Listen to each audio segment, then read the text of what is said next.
came to be in Yarram because, my goodness, so Clara, my wife, studied agricultural science, and as part of agricultural science she did agroforestry, and ever since she did that she wanted her own plantation.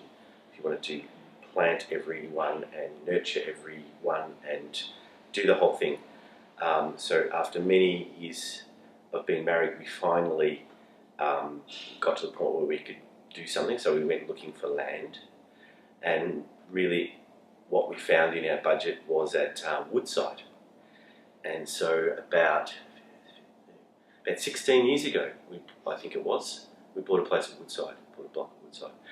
And to cut a long story short, put a plantation in, a small one, where we have continued to prune and look after it to get timber from it eventually.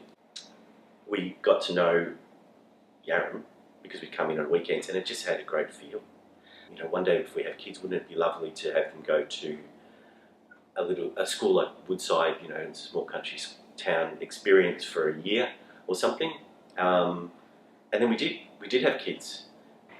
We actually decided to move out for a year to try it out, and kept our place in Melbourne.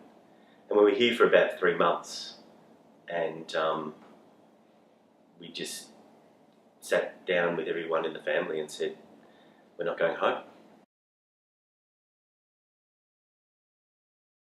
Look, up until now, my main kind of activity would have been designing computer chips.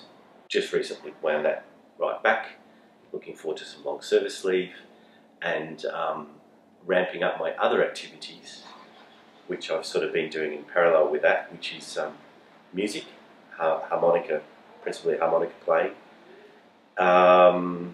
And we're looking forward to harvesting some wood and making some products from our plantation, because there's some wood there that needs to come out to let the other trees grow, and rather than mulch it or burn it or send it off to a mill, we're actually going to do something ourselves. So what do I do? A bit of everything.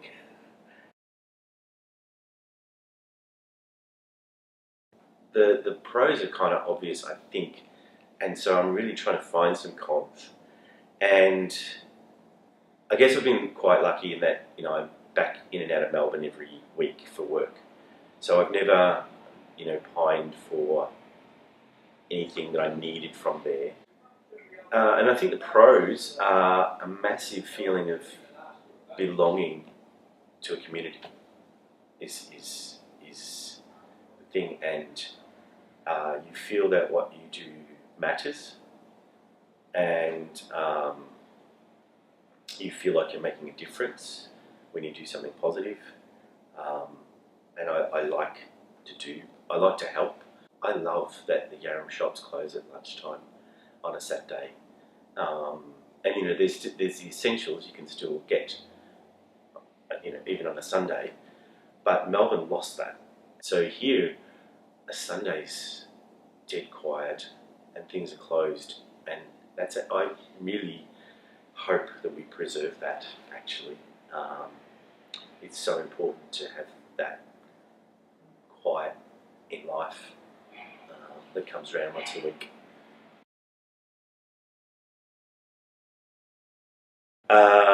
Probably 90 Mile Beach. Doesn't matter what time of year, even if it's windy and wild, that has its own charm. And particularly visitors from overseas, maybe not New Zealand, but you know, Europe, densely populated places, you can go to 90 Mile Beach and look, and as far as the eye can see, you can't see anyone. And that is a huge experience for them. And every time we make the effort, even without visitors, to go, even if it feels like it's going to be horrible weather-wise, we always feel so good having gone.